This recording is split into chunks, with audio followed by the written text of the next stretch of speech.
Hello, Hibiscuses. I am so excited to bring you this series about identity. I have specially created it all for you. So look, if you've been following me for a while, you're more than aware that I have some very spooky predictions, right?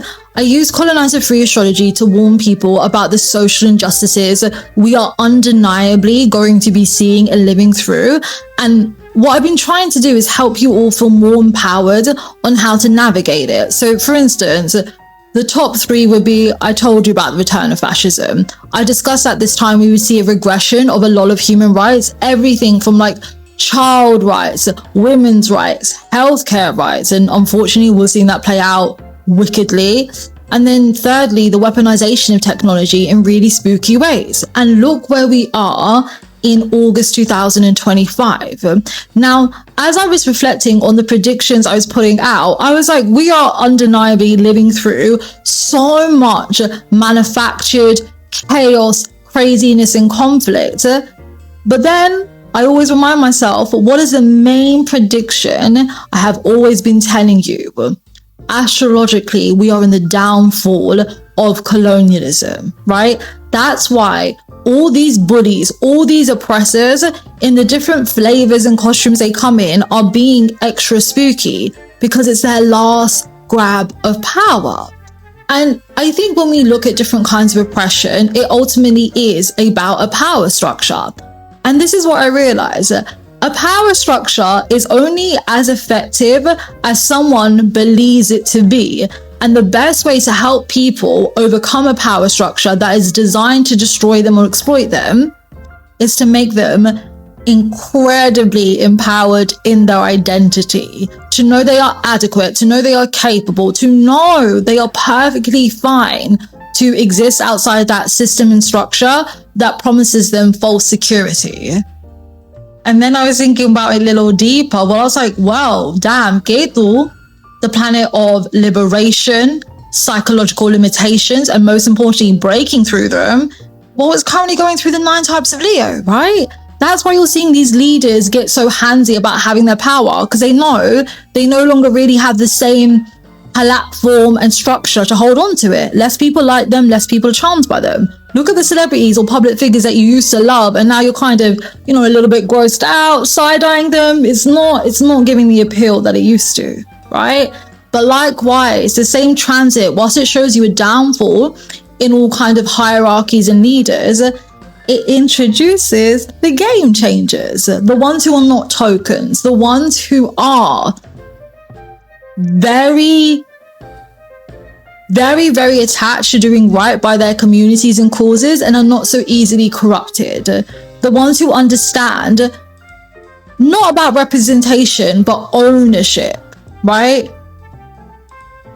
And I thought there's no better time to start helping you understand the identity crisis that you might be feeling at this time, because let's face it, I had 2 things that came to mind. I thought, what a weird time for those people who think they're like goody little two-shoes, but in real time we're seeing you're nasty.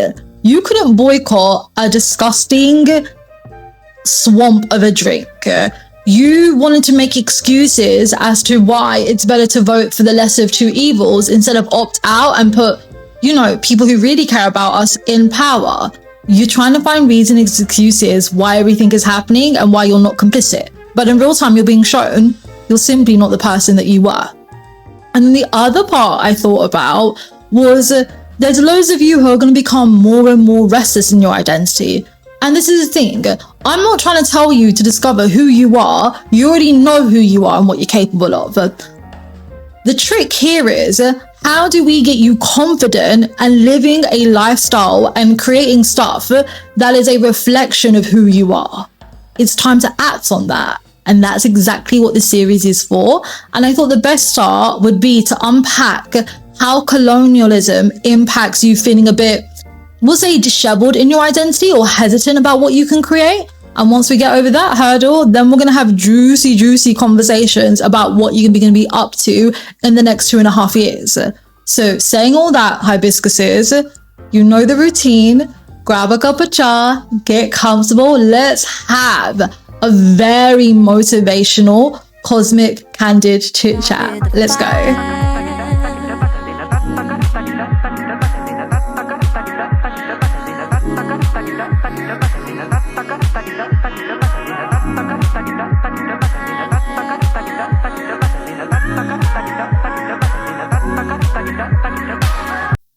Oh, before I forget Hibiscuses, look, my YouTube page is going to be looking a little bit different over the coming year. So if you are interested in learning about how these transits affect you as an individual, then please feel free to go to my TikTok or my Instagram page, Carefree Brown Girl. They're both free. You don't have to subscribe to anything. And you can stay up to date with that and get a better understanding on an individual level about stuff that will be occurring for you. Now, if you would like to learn about Vedic astrology a little bit deeper, or I don't know, listen to my little musings as a carefree brown girl about Vedic astrology, then I have a Patreon page that specializes in that information. And on that platform, I put out like the big horoscopes that go through like 2 years worth of predictions and like activities for particular star signs. That's also called Carefree Brown Girl, but no pressure for that because that is a paid platform. And as always, if you ever feel called to have like a reading by me, no problem. Just jump over to my website, cultivateco.uk. I'll put it here just in case that's a bit of a mouthful.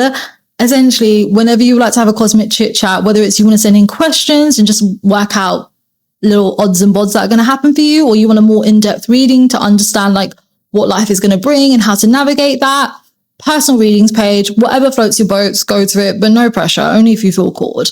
Other than that, let's get down to business. Let's begin by understanding what energy is being sprinkled on top of us right now that so many of us are having identity crises. We are feeling more reflective and deeper questioning what our identity even is. And, you know, on a third note, there will be many of us who are feeling very fiery, very riled up about how do I get into environments, dynamics, spaces, all of that jazz that allow me to be who I truly am, because I am sick of code switching, of maskings, and I wish a fascist would, you know. So that's a hell of an energy to be dealing with. Now, my feeling was, you know, with Vedic astrology, each planet represents like hundreds of different themes. So for us, when planets are going through particular star signs, nakshatras, for us, particular themes become more emboldened during those times. So for me at the moment, when we reflect on Ketu going through Leo, these are actually the themes for me that I feel like are really going to be quite vibrant for a lot of people on an individual level. So the first topic I had was assimilation. The second topic I thought would be mental imbalances. The third one, hear me out, is improperly covered wounds. And the fourth one, and the most important, is emancipation. So look at it like this, right? We are undeniably living in historical times where we are outright tackling oppression in such a way that our ancestors was. Because don't forget, 2025 is the year that the ancestral treasure chest opens up and all their unfinished business becomes ours. So I want us to start on the topic of assimilation, right? When we look at what ties does colonialism have on people's identity, the biggest thing is when you look at colonialism, it often will enforce the victims of oppression to adapt the oppressor's culture. And that will have several different impacts on the victim, and none of them are positive.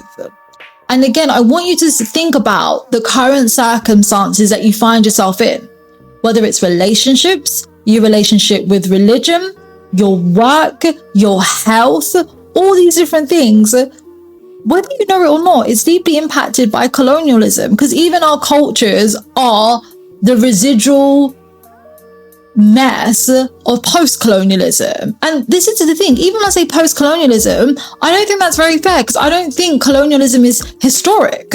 I think what colonialism is, it captures the ongoing oppression that we live through. And it's this active pursuit to dismantle those power structures that I've always said manufacture us into a living hell. And I think, again, assimilation and the pressure to assimilate plays such a big part in that. So when I was a global D&I consultant, I never forget when I began working in France, right? Because I kept saying the word like inclusion and this, and they weren't understanding. And I was like, is my French that shit now?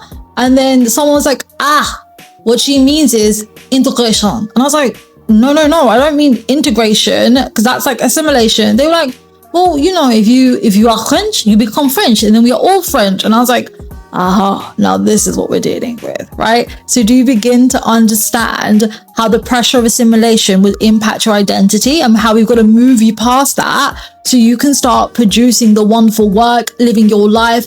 You can be who you want without fear of stigma, right? Or a fear that you will be socially isolated. Then the second theme was mental imbalances. Hear me out, because we can look at this in a shady and non-shady way. So the first thing that has always come to mind for me is there's going to be loads of people through the next 18 months and longer, if I'm honest, that as we go through these social injustices, as we see these undeniably illegal, grotesque violations occur, it's a mirror to them. You're not really who you thought you were. So I often think about the different types of marginalized groups who are right wing, because in real time, the hate you try to do onto others is now happening to you. Because I still don't understand how you do the mental maths to put in laws and policies that would have stopped your parents, your grandparents, and in some cases, your great-great-grandparents from having the safety and opportunities that allow you to have the privileged life that you do now.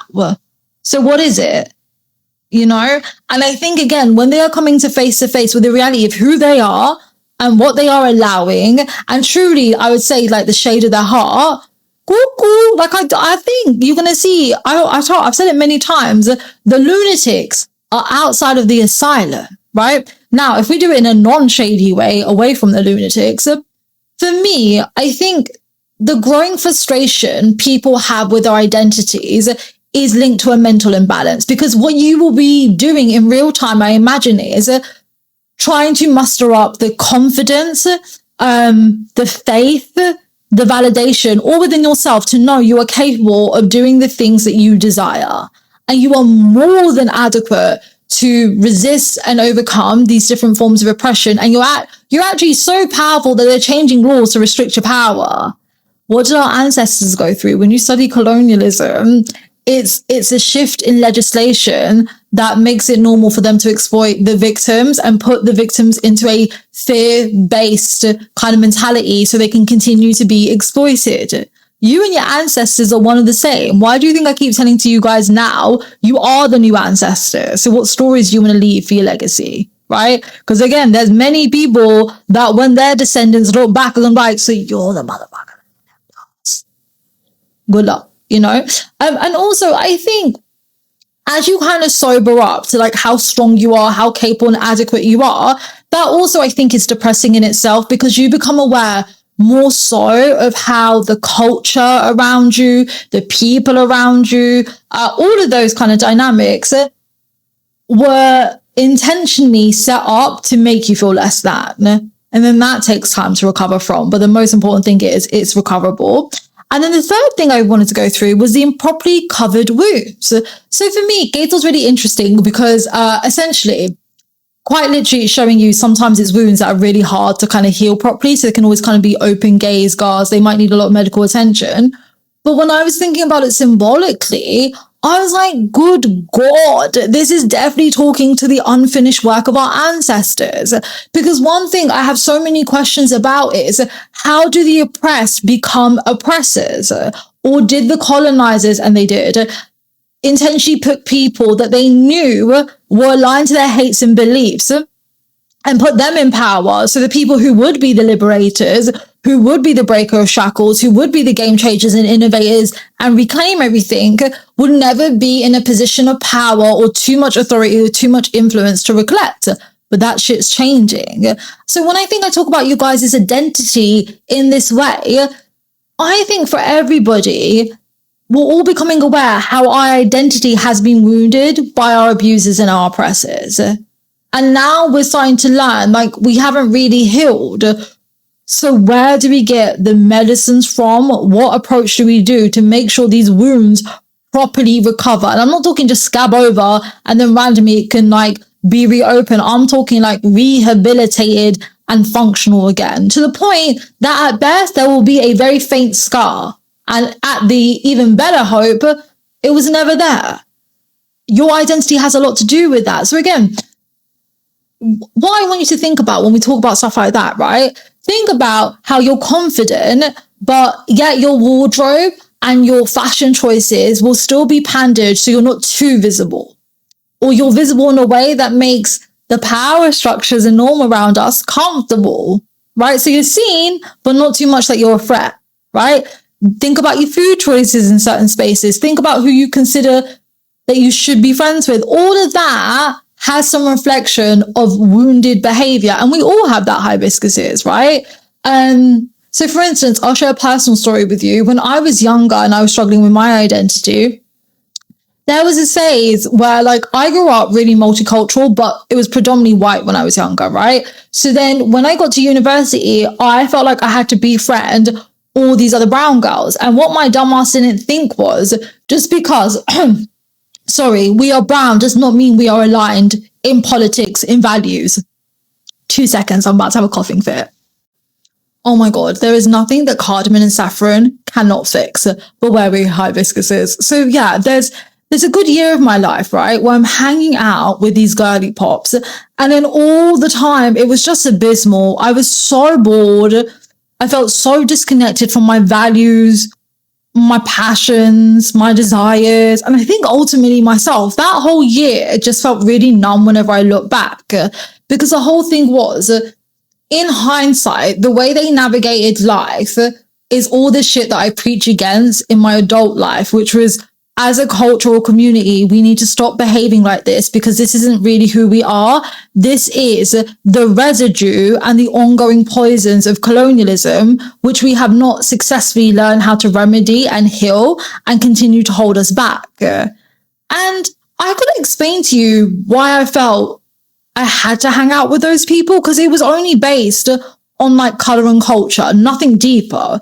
But the most interesting thing is, in my youth, the group is pretty homogenous. It's mostly like white people and then flickers of spices. And then the first year that I have, like, if you like, living out and my independence, it's all brown. But that doesn't bring me much joy either. It's the year after that, and I'm happy to report every year following, when I started making friends from people who were from all walks of life, right? So I'm a UK babe. I spent most of my time in London, right? And it was when legitimately, like, my friendship group was like made up of like different African babes, Caribbean babes who were like Chinese, Malaysian, Jewish, Greek Cypriot, Turkish, Albanian, like Irish. Like, it's when, and also want to report different religions, different sexualities, different gender expressions. Those are my happiest times in my youth. Because it was such joy to be around people who were so comfortable in their identities, introduced me to so many different things in life. And I look back at it, so much fondness. And this is why I'm a big believer in club culture, but not like table club culture. I'm talking like house parties, but with like a more bigger vibe, right? But it's just like, there's these big chunks of my life where I'm wearing clothes that I feel like so pretty and empowered in. I'm listening to music by like other people, and it's community. And I also think, in hindsight, freedom. And there are very little moments after that I ever felt that again. I mean, I'm working my way back to it, but it's been a very long time. So then, yeah, when I think about everything, identity, and when we feel disempowered or chastised to be anything but ourselves, reeks of misery. It creates misery. And then also we get stuck in cycles where, I don't know how to describe it, I feel like we lose ourselves more and more and more, and it makes it harder for us to ever cultivate our real selves again. And again, from a religious lens where we think energy is actually limited, I was like, no, I have to be way more intentional and ferocious about knowing who I am and like being that person every day, all day. And also, most importantly, allowing myself to grow and change. So like my soul always feels like aligned, right? Because this is just a costume. It's just it shrouds my soul, but my soul needs that health, that stimulus, that activity to like keep its energy pumping and do whatever it's come to do. And then that leads me to my final point, which was emancipation. There is a direct correlation. There is a direct correlation between being free to be who you are and the downfall of colonialism. And that's ultimately what this video is about today, even if it was a long-winded explanation about Ketu. When you are comfortable in your identity, you will be emancipated from your abusers and oppressors because they can no longer influence you. They can no longer peer pressure you. They can no longer manipulate you. But we have to do the work to get there. So now I wanted to discuss with you how we see colonialism impacting the way you feel about your identity and give you a heads up about how it may be holding you back. Let's go, Hibiscuses.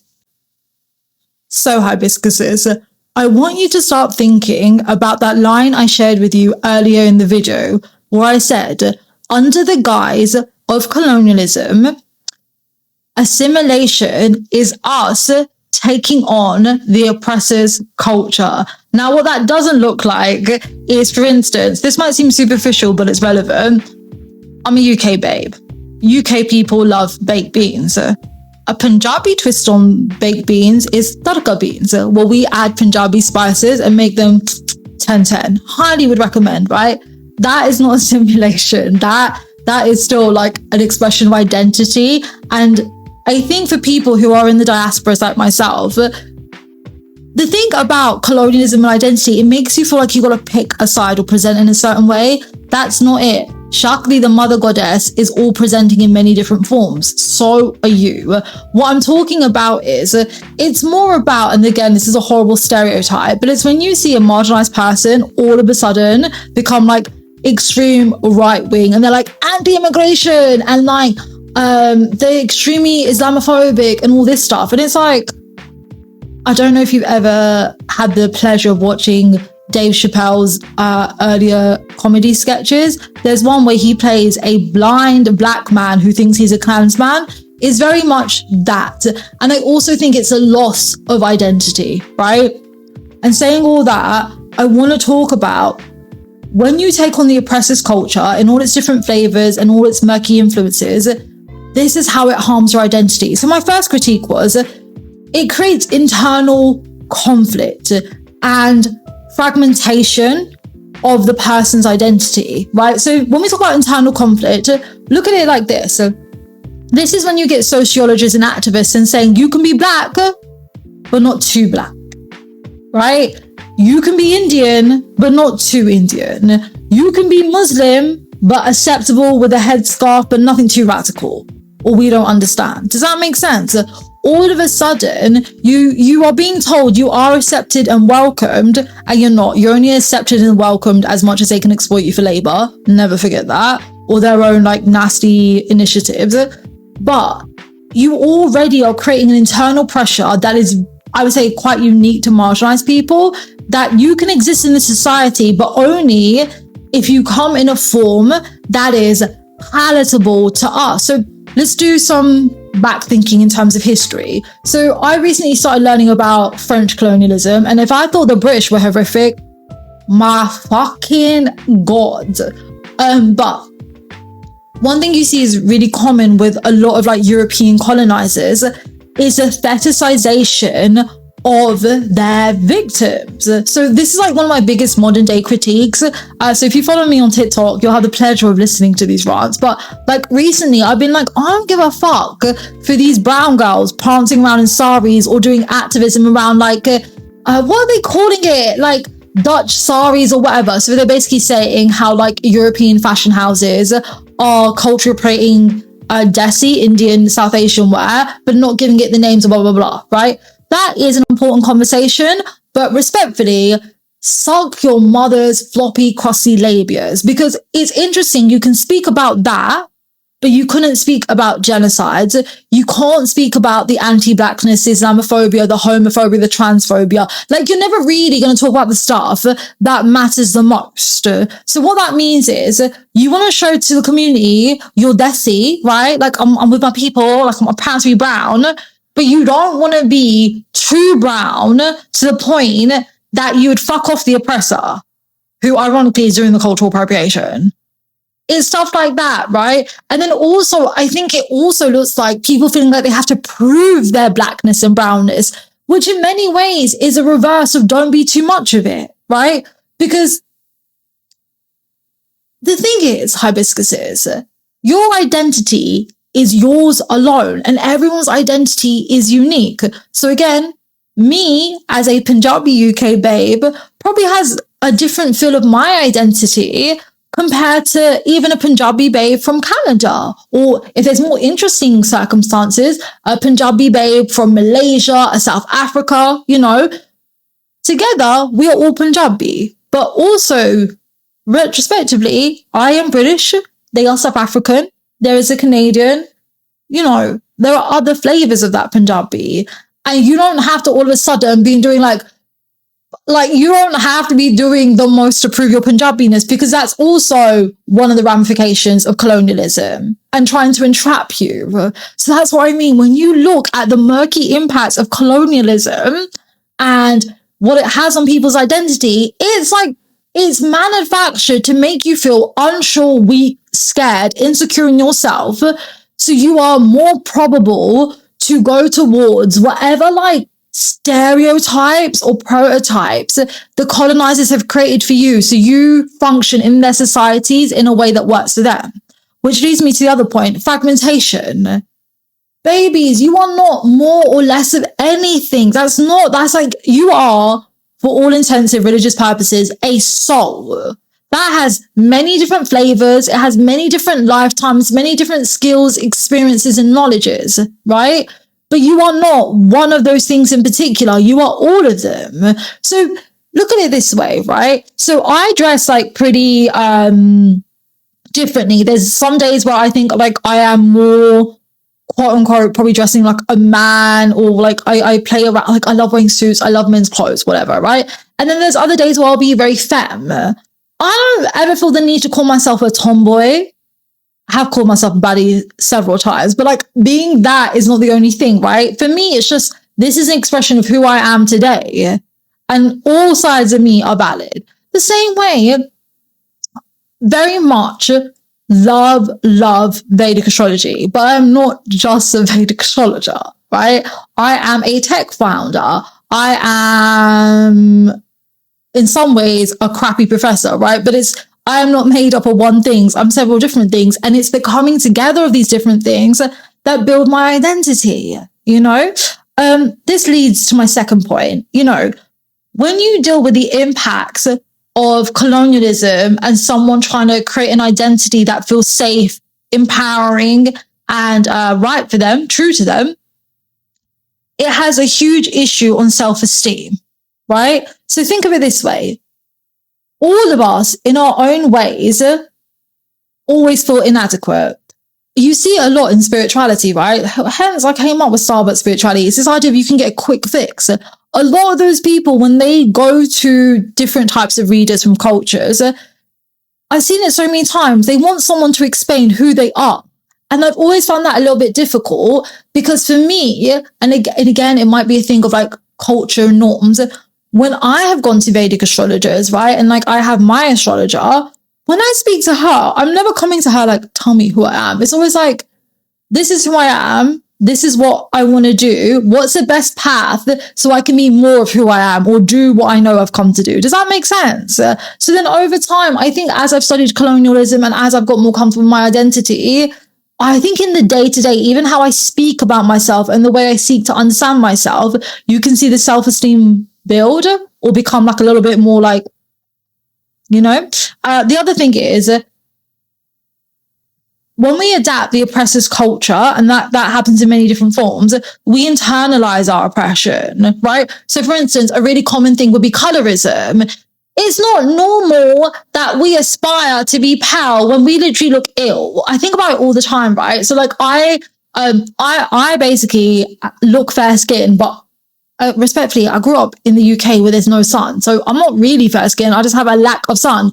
I have loads of illnesses when I'm pale, guys. I have loads of illnesses, but put me in Punjab.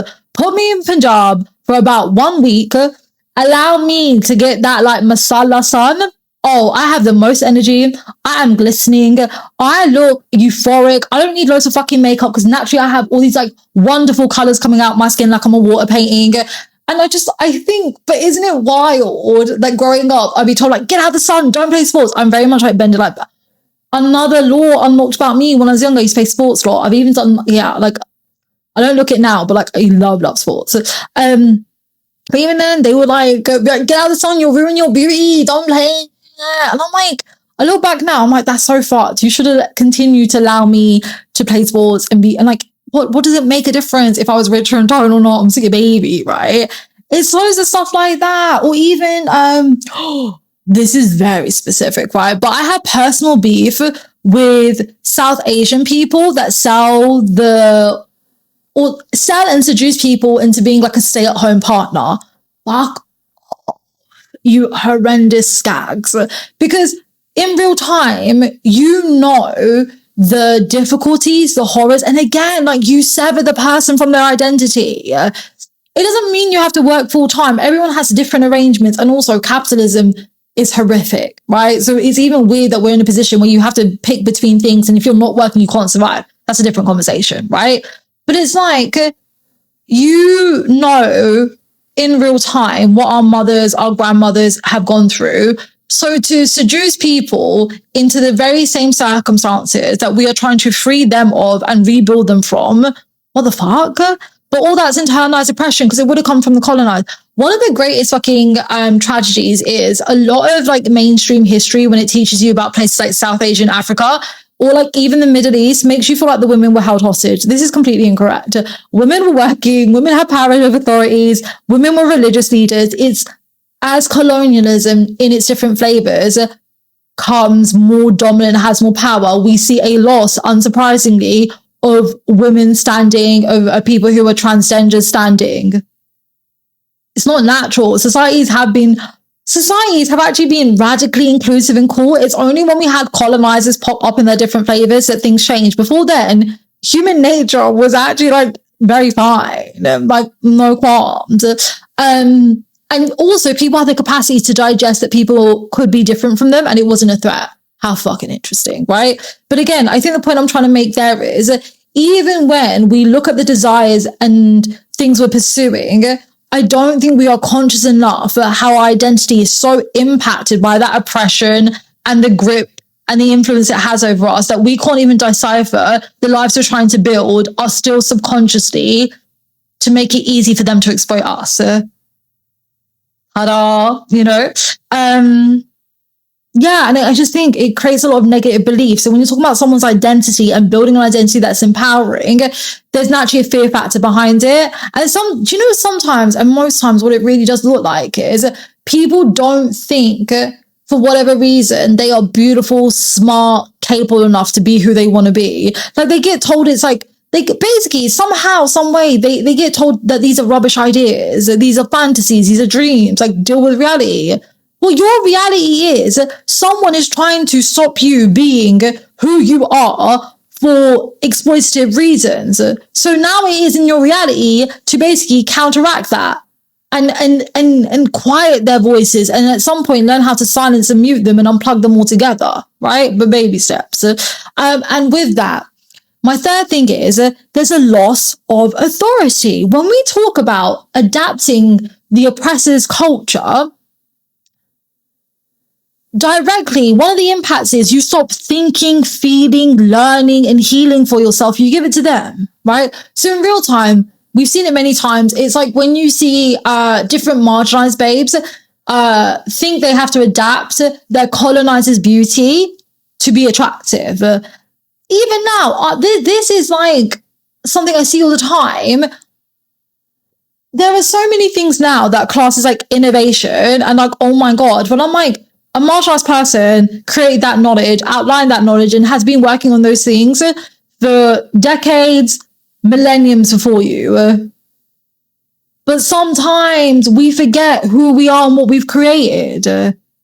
That's why I think as I learn more, it's so insidious when you get people who culturally appropriate, because all you're doing, there's a term for it. And let me know if you want to know about it. It's basically, there's a term that captures why colonizers siphon knowledge from communities, but that's a whole conversation in itself. If you would like to learn about that, just put learning colonizers stealing knowledge, something like that. And then I'll put together the piece, right? But essentially, it's so insidious because what you're doing is the same act of claiming something that isn't yours. So what to you is like, well, so for instance, again, it looks superficial, but it's really dark if you think about it. There's something we have in our community called haldi milk, right? So that's when you add turmeric and a range of different spices to create like a healing milk. And we all grew up drinking it, right? But instead of calling it haldi milk or even attempting to use our language, and it has different names even within our communities, because again, India is a big ass place. It's made up over 200 different languages, right? You rather call it golden latte or yellow milk, or I don't know whatever dumb shit you're calling it. Ask yourself, why do you think you rather do that than to give reference? Because when you think about it properly and correctly and sincerely, you're a piece of shit. So it's a loss of authority there. Like, even think about when people no longer really have an aesthetic. I was really thinking about it the other day. People want to buy culture, and you cannot buy culture. You can either participate or observe, but you cannot buy culture, right? And even then, when you look at the cultural references, that's a loss of authority. So for instance, I have always been, there's a name for it and I forgot, but there are a particular group of Mexican women. Are they cholas? I don't even know if that's respectful, but I think that's what it might be, right? I, aesthetic wise, love it. You will never see me wearing that makeup, but like, I think it's gorgeous. But the thing is, to me, it's gorgeous. I am not raised in that culture where I understand why those women are dressing that way, what it is referencing, and why it might be empowering to them. The same way you get these brain dead bitches that can't understand why a range of brown and black women would be angry that all of a sudden you're adapting African, Caribbean, Punjabi, Maharashtrian, like Rajasthani, like Kashmiri, Pakistan. Like, they don't understand why these people have so much venom in them to see you wearing their clothes, which FY could be religious garments, they could be celebrity. You don't know, right? But to you, it's just, oh, it's cool, it's cute. And even that's a loss of authority. It's a choice to call something like a dupatta to, like, I don't know, a Scandinavian fucking scarf. That's what I think the girlies are saying on TikTok, right? It's stuff like that. And then also, the loss of authority creates a direct loss of art. Do you start to understand why your identities are really important? Because when you don't know who you are and you don't have authority over it and you feel too scared to be who you are, it feeds something much more insidious and darker. So even if you feel, I don't know, God forbid, hibiscuses, if you felt purposeless or useless or not that important, are you even understanding how radical the act of you reclaiming your identity is to bigger things outside of you and why you should be?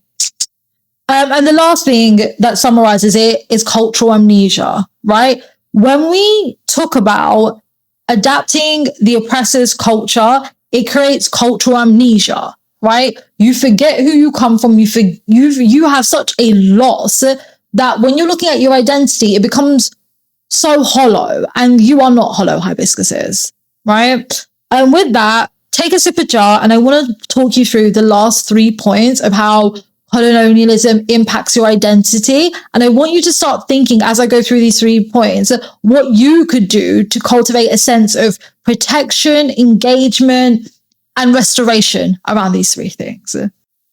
So, hibiscuses, I've cultivated 3 topics that I think, when you look at them, you can see how easily colonialism is robbing people of their identity. And what I want you to do is reflect how much you are blocked in these areas, or how scared you feel to indulge and engage with these areas. So the first thing was creativity, right? When colonialism still has a grip over someone's identity, creativity is crippled. So the first thing is, you'll find that it stifles people's expression. So I want you to think about again, it can be superficial, but how comfortable do you feel about wearing the clothes that you love and you feel most sexy and empowered in? And think about, why do you make the decisions around clothing that you do? Number 2, let's talk about even something as simple as, do you really share with people the music, the TV, the films that you love and you care for? How comfortable do you feel to express yourself? That's where code switching comes in, right? Again, when you look at creativity, it's not always about producing art. Sometimes it's just the ability to vibrantly express who you are. And when colonialism has a grip of our identity, it stifles our expressions. A lot of you are, I think, much more activisty than you would like to admit. But the issue is, you don't feel comfortable to express that badass side of you because you're very aware of the financial ramifications it could have on you, the social ramifications it could have on you, even stuff like internet pressure, right? But that's colonialism impacting your identity. When you cannot express, think of it this way.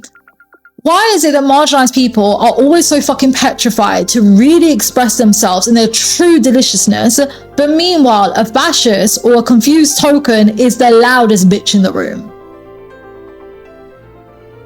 Number 2, conformity over innovation. So maybe let's think about this from a point of knowledge, wisdom, talent, skills, products, right?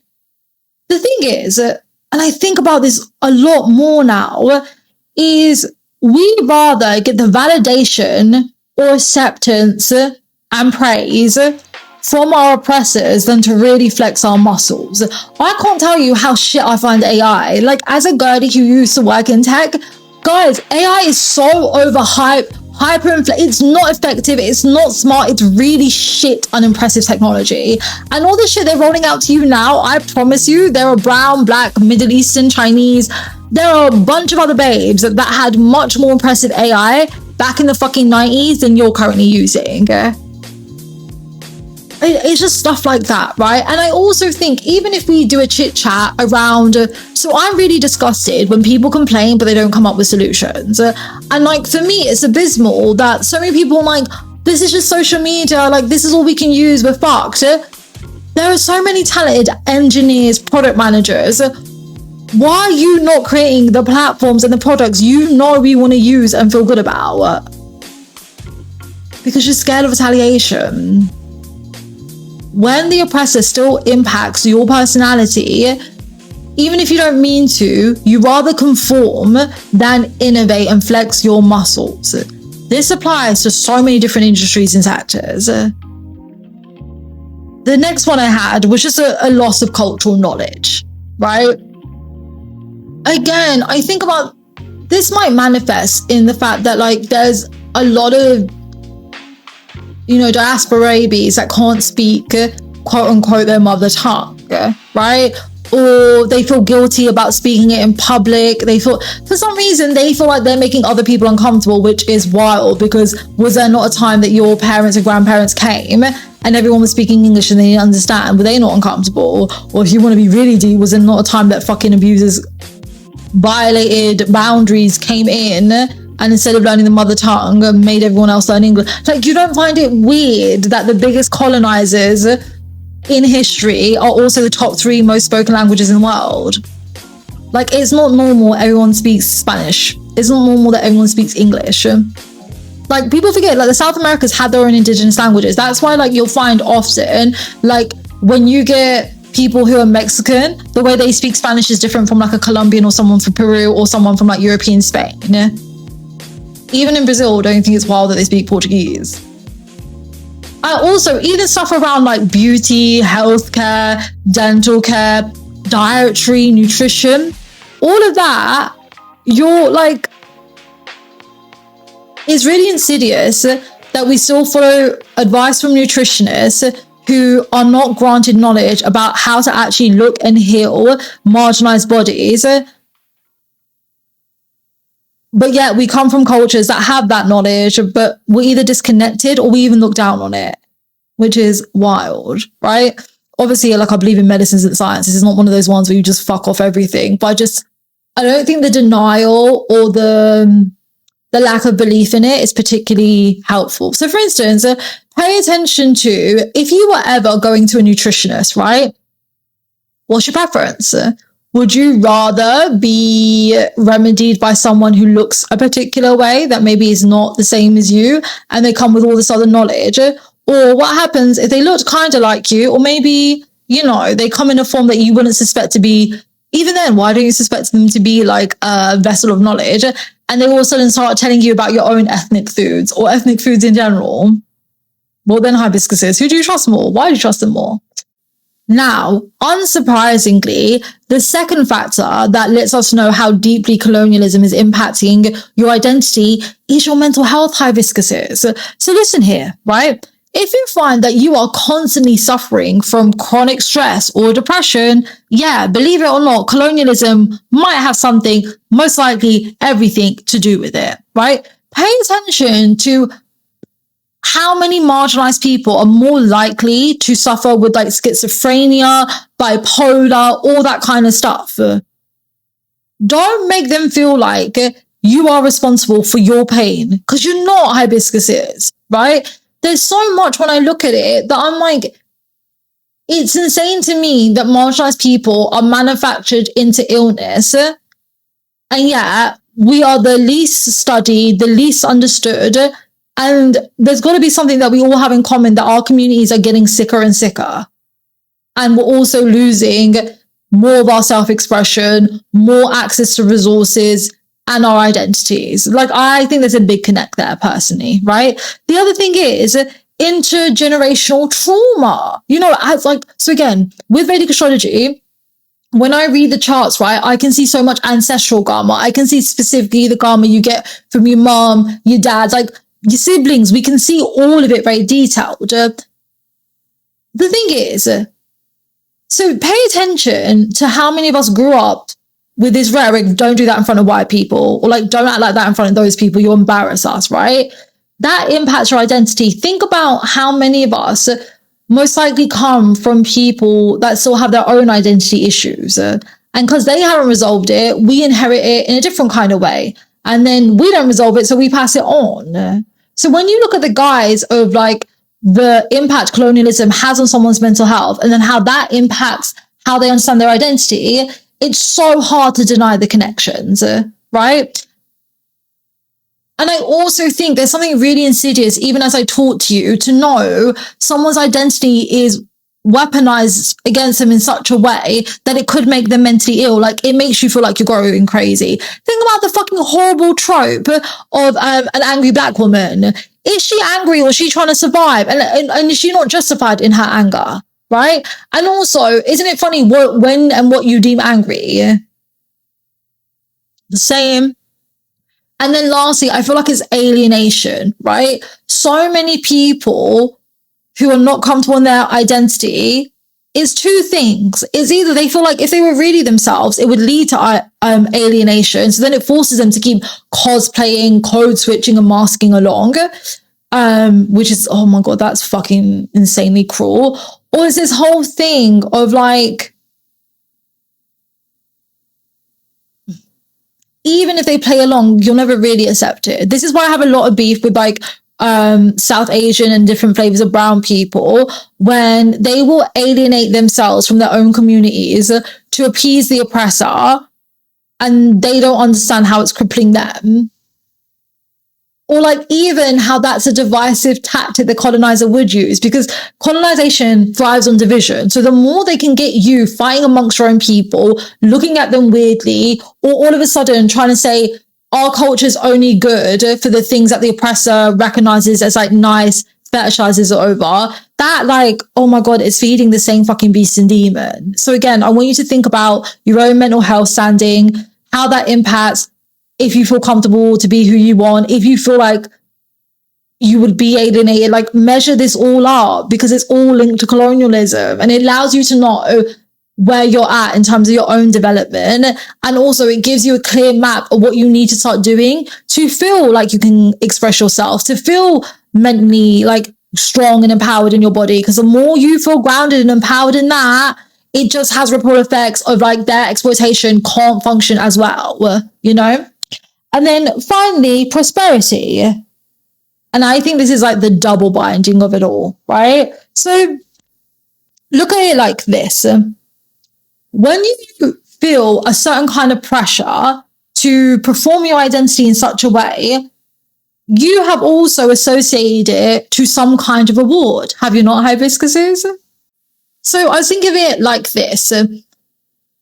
You all will mutilate or kind of twist up your identity because you think if you behave and present and be a certain way, it will allow you to access a level of financial stability or prosperity that you wouldn't get if you were like your real identity or the identity that is most true to your soul in that moment, right? But that's a great myth, because regardless, systemic financial barriers persist. So I say this a lot. I think it's so trash that we encourage poor people to work harder when we're not acknowledging we are intentionally setting up society and different facets of society to keep them poor. Who's a real failure in that situation? Because it's not them. And I think it's trash. Because even when you think about class, right?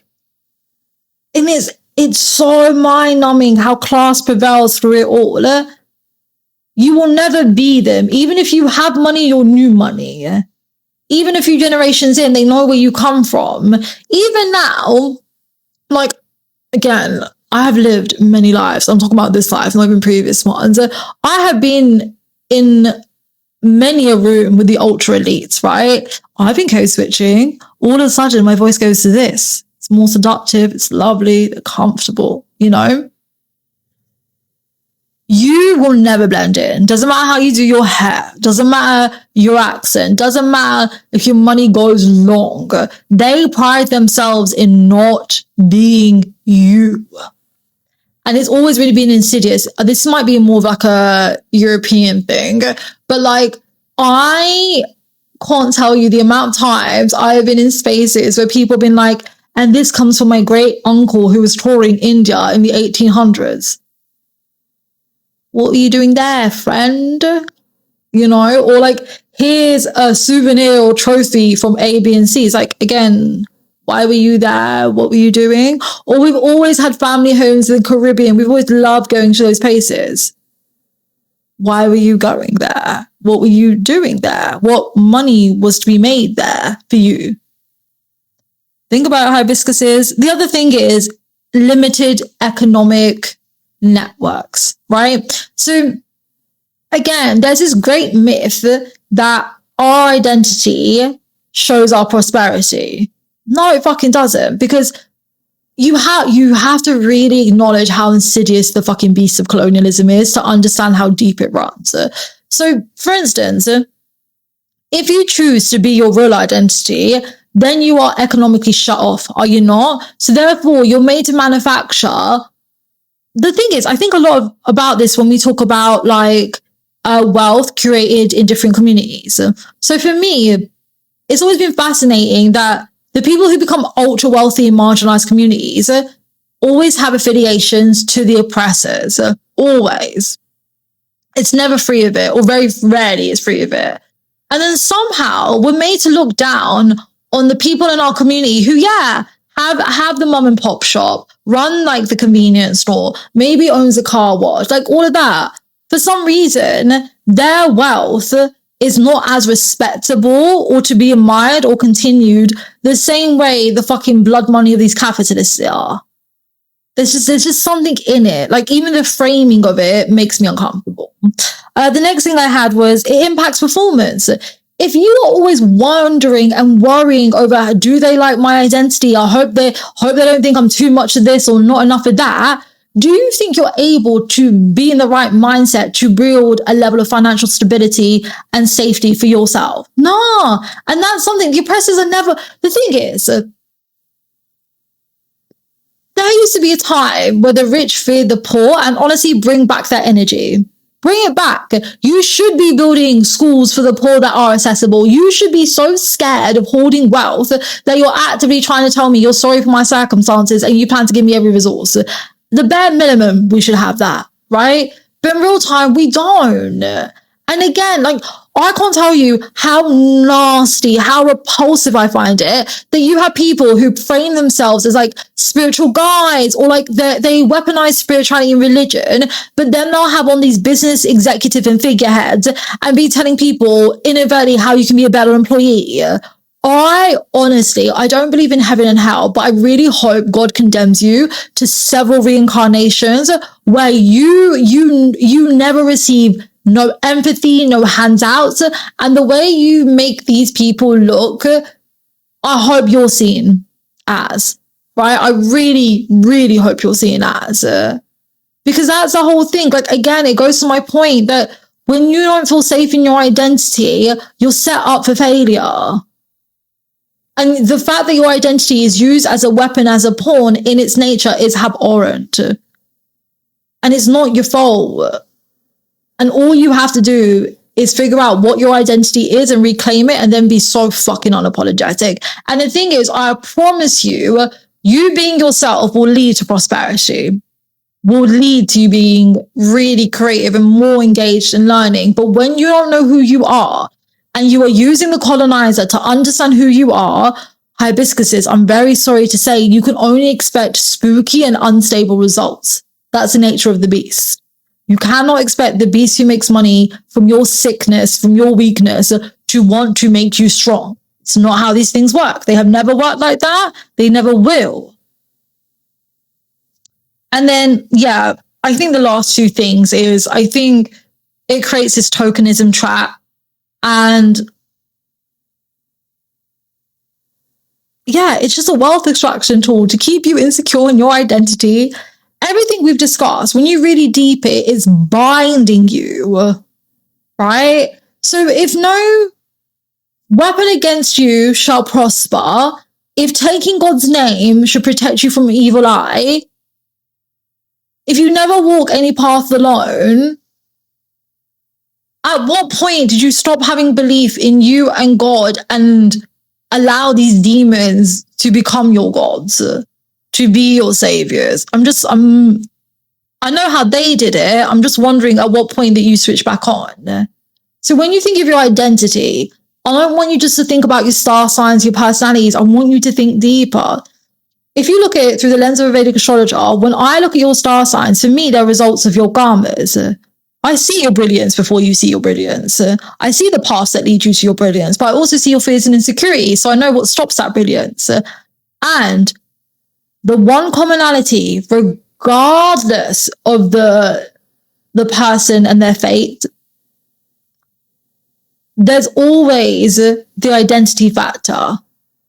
Some people confuse their identity and think they are above karmas, they are above results and consequences. So then they don't know it, but they're setting up their lineages for the downfall, because God will always answer. It's just up to him when he answers, but he'll always make it a spectacular answer. But then also there are times where God has put so much over a person and he's just waiting for them to understand, like, they are one of the same.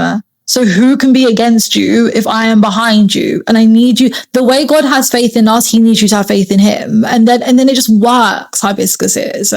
But that's where the spirituality process comes in. The nature of Vedic astrology, or its purpose, shall I say, is to help someone go through the process of self-realization. We can speak to you day and night and give you lectures and ceremonies, but if you are not recognizing your own Atman, what hope do you think there is? But you can do that work, because we believe in free will and you have the most control of that situation, you know? So yeah, when you think about Ketu and the impact of colonialism and like hurting people in their identity, it tallies up. Now I want to quickly concentrate on the flavors of Leo and how it impacts what Ketu's getting up to and the masala it's sprinkling over us. Oh no, hibiscuses, I am classically running late for an appointment, so we're about to power walk through this bitch, but nonetheless, the knowledge will get to you. So let's start with Uttara Falguni. This is what Ketu was originally translating through. So Uttara Falguni is Leo type 9. Now, Uttara Falguni is Vata dosha. So there are 3 types of energy in Vedic astrology, and they give reference a lot to the energy and the nature of that sign, right? Vata is essentially a dry energy, leaves a bitch thirsty, induces thirst. How interesting if you think about everything we've been discussing, right? So Uttara Falguni's nature is very much to look in control, but inside they be nervous as fuck, baby. These are the people who are like reluctant warriors, right? They don't actually want to have to flex their muscles and let you know what's up, you know? And the thing is, in all the Falgunis, they get really sick when dealing with change. So how does this apply to you, Hibiscuses? So number 1, you know you're fucking capable. You are scared. You're a big scared pussy out here. We don't like that because in nature, pussy's a tough thing. You know, they can take a beating and birth life. But what part of that looks like it's about to cower to a bitch? Absolutely none, right? But all jokes aside, right? People going through Uttara Falguni has always shown a time where we are not meant to follow rules because Uttara Falguni is ruled by Addam. He represents a social contract, social values and purpose. So left, right and center, you are being shown, don't let man take you for dickhead. Because if you keep following these rules, these values, it leads you here. You're meant to abscond, Hibiscuses, and the first step is your identity. But naturally, as we've covered, there's going to be a fear of retaliation, a fear of loss, a fear of isolation for your expression. In many ways, it feels like it's almost like intentionally hurting yourself. Why would you want to do that? That's not logical. But that's the illusion around colonialism. You are more in danger when you don't express yourself, hide your power, hide your talents and skills, than you are creating and building for yourself. And the greatest myth of colonialism is it makes you feel like it's just you. There's no one else around you. There's not other people. Incorrect. In real time, they're banning social media because so many of you have learned there are other communities. And they, unfortunately, are the same victim of the same fucking blueprint. And the thing is, so many of us get scared because there's this, like, myth that will be eradicated, right? They can't afford to eradicate us. They need us. Their own people are sloppy. And for them to feel, like, supreme and powerful, you need someone that gives you that sense of power. But you're fucked if we exist and we don't give you that sense of power. It kind of is, I think, our religious duty in some way to show them how deeply inadequate and mediocre they are. And it begins with you taking control of your identity, Hibiscuses. Let's get it now. The second one is Fulfaguni, right? So that's Leo type 5 to 8. That's Pitta dosha, right? That's like, if Vata is dry, Pitta is fiery. Like, so fiery, we would have concerns for people's yoo-hoos, right? Oh, you need to get that checked out. You're naturally going to be disturbed. Let me not finish that sentence. But anyway. Essentially, Pitta is fire, right? Fulfaguni, when Ketu's here, shows people who are prone to burning out because they are not using their talents, their skills and intelligence. And for some reason, they're switching off. So think about how we're seeing in real time, people who have AI addictions, which is as someone who always got chastised when I was younger playing video games and saying it would make me weird, I am beyond functional. But meanwhile, these little freaks and their AI addictions, that's the people you should have been giving the lectures to. Like, speak to them, speak to those little fucking freaks, right? But think of it like this, like, they're giving you information in real time, how AI is literally like diseasing and corroding people's like mental capacities. They're creating zombies. You can't tell me that you don't think there's a link between them all of a sudden giving you so much access to AI at a time when you are rebelling and resisting the most. Don't you think if I was a spooky government with authority issues and a sense of like supremacy, I would want to make you docile, incompetent as fuck, so it's easier to exploit you and get you to do what I need you to do? Your identity makes you aware of your desires, your hobbies, and your talents and skills. When you feel comfortable in your identity and you are aware of that, what do you start doing? You start producing different outcomes, products, services, knowledge, arts. Those are all different forms of resistance and rebellion. Get to motherfucking work. The other thing is, it deals a lot with you know, Pufaguni, it has this idea of auspicious energy. Like you're meant to enjoy the material fruits of life because you've earned it from previous lifetimes. But it has this whole thing of when you're going towards enjoying all these blessings that you've occurred, don't lose the higher calling. 3 things. This is aimed at you brain dead, lame, truly repulsive beings that have sold your identities out to express yourself like the colonizer. And the fact is, you think all these nasty little gifts they gave you were going to sustain you, keep you protected, and give you some sort of social clout. And now it all loses because what is Ketu detachment, right? So it's showing you in real, you're going to see it a lot around you. All these people who align with the oppressors, all they're going to know is lost now. Don't forget, I told you the 20-year chapter of condemnation starts. Watch how they thought all this cosplaying, all this code switching will make them better than, and now they're looking like motherfucking peasants out here. Because I can't think of God is always a comedian. I keep telling you guys all the time. I can't think of a bigger punchline that I thought selling out my soul, manufacturing my identity to make my abuser feel happy, and then like looking down on people, and the same people that I thought I was flexing on or better than are the ones who are out here abundant, happy, in community, free. Fuck that.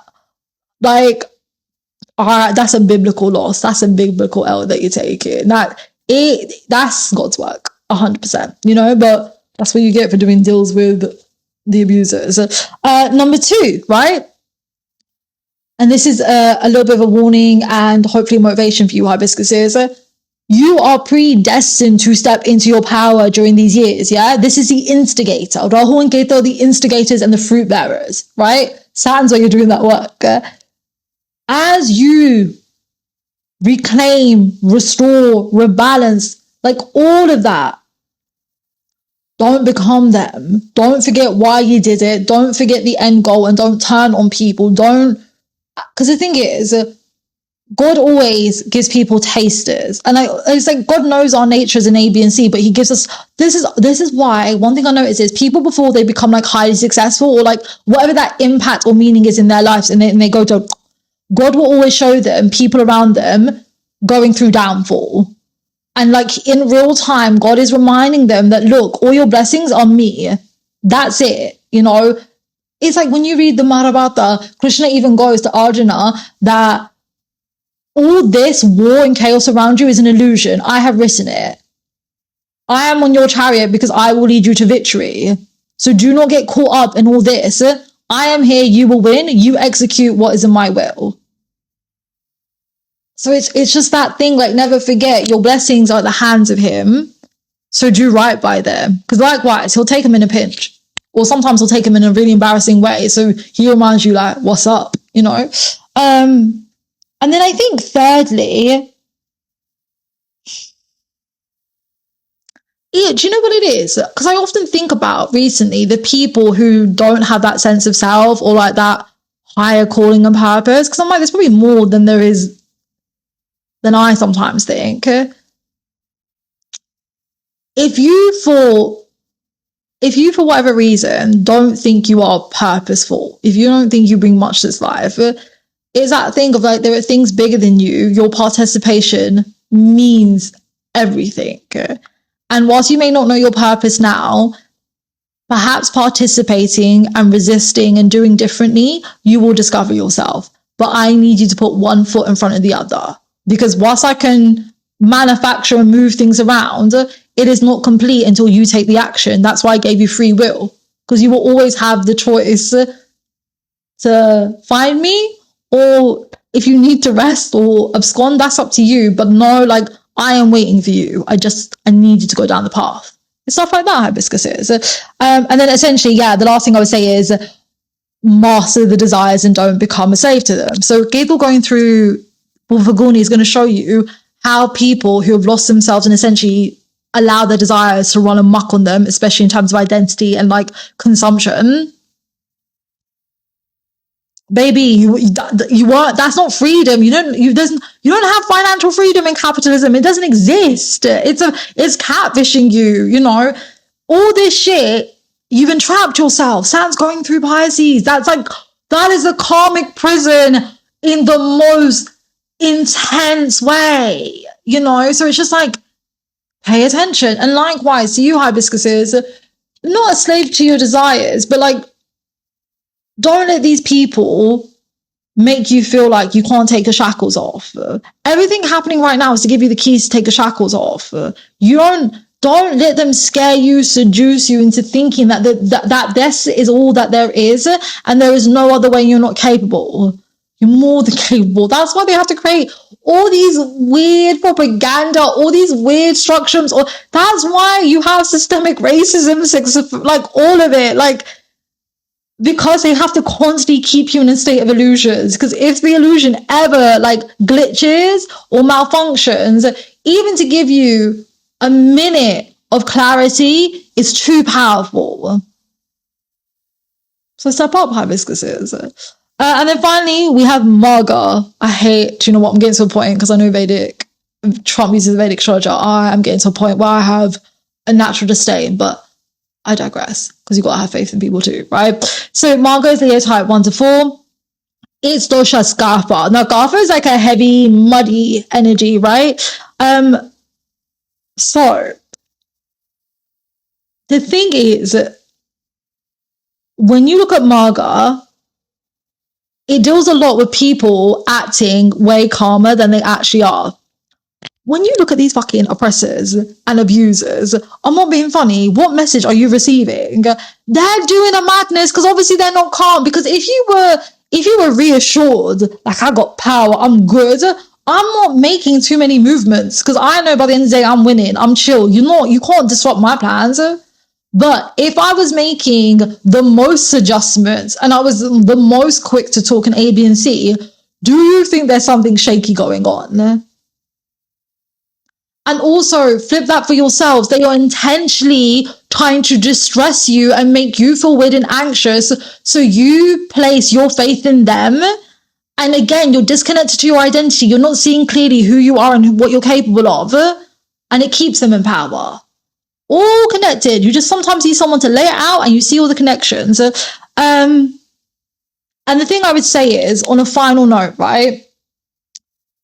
Ketu going through Marga, in terms of your identity, is trying to make it clearer and clearer how you are meant to support and help society. Marga is symbolized by a throne. It deals with community and the ability to lead and build and sustain community. When you know your identity, you can positively contribute and make a madness in that situation. On the other side, it shows how people abuse their power, and instead of serving community, it gets spooky, and you're seeing that in real time. Because I want to show you something, right? In the same time, you are seeing the likes of a Trump, a Farage, a Modi, a Netanyahu, a Putin. You also have a Jeremy Corbyn. You also have a Zara Satana. You also have a Mandani. You also have, oh my God, I forgot. There's a really nice Indian man who's a representative from California who stays talking to his community, right? You have, and there are so many untold activists. Maybe I should make a list, but right. But in the same moment in time, you have these figures who are undeniably human rights violators. They're vicious. They're divisive. They are rooted in religious extremism and disgusting ideologies. You have these brilliant souls. And the difference is, the brilliant souls truly recognize who they are. And the thing I've always thought is, we've never ever once asked them if they're scared. Because it's a hell of a thing to put your neck out there, if you consider everything we've discussed. But they're beacons of light. And where they are embracing their identity, they're giving hope to other people to do the same. So, like, you know, when Mandani went for that mayoral race, just to even throw his hat in the arena, after he won, like, the first hurdle, there were millions of calls across the world from everyday folks about how could they be representative of their communities. And that comes with power of understanding who your identity is, not allowing someone to weaponize it, and being connected in self. That's when you do really cool stuff. And we need people doing cool stuff, you know? Other than that, yeah.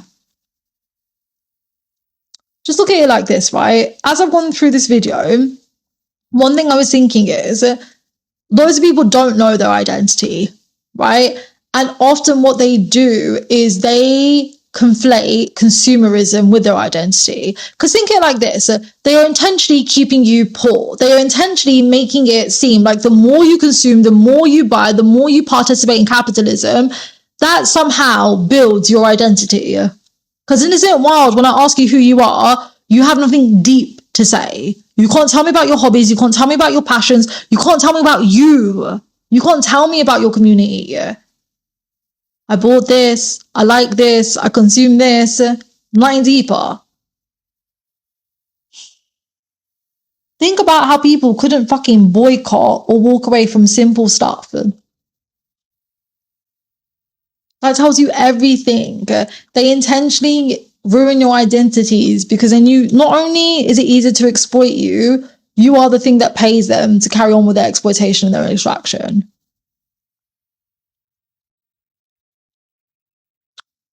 And even think about when people did boycott and for whatever reason, it didn't deliver them the results they were expecting, how quick they were to be like, fuck that, I'm going back to drinking that crusty drink. And they thought it was a big flex and then not have solidarity with other people. Actually, as I've done this video, I realized speaking to you how much economics is behind making sure people don't have an identity. And that's so spooky. But that leads me to part 2. Part 2 of this series, we're going to talk about how consumerism is conflated with your personalities and identities. And we're going to look at stuff that you can walk away from and stuff that you can embrace so you can get a better grip of your identity.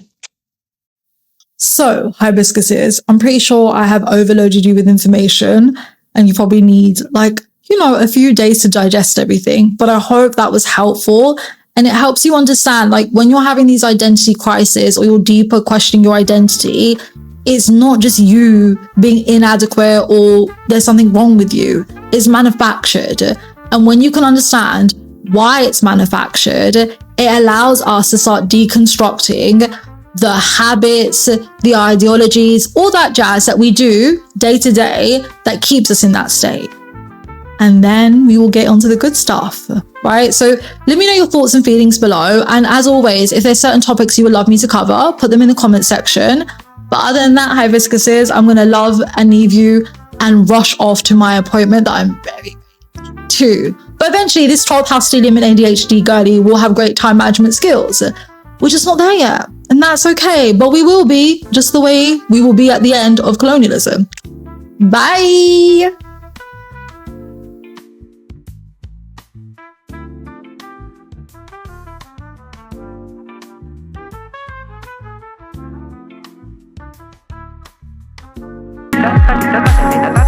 Study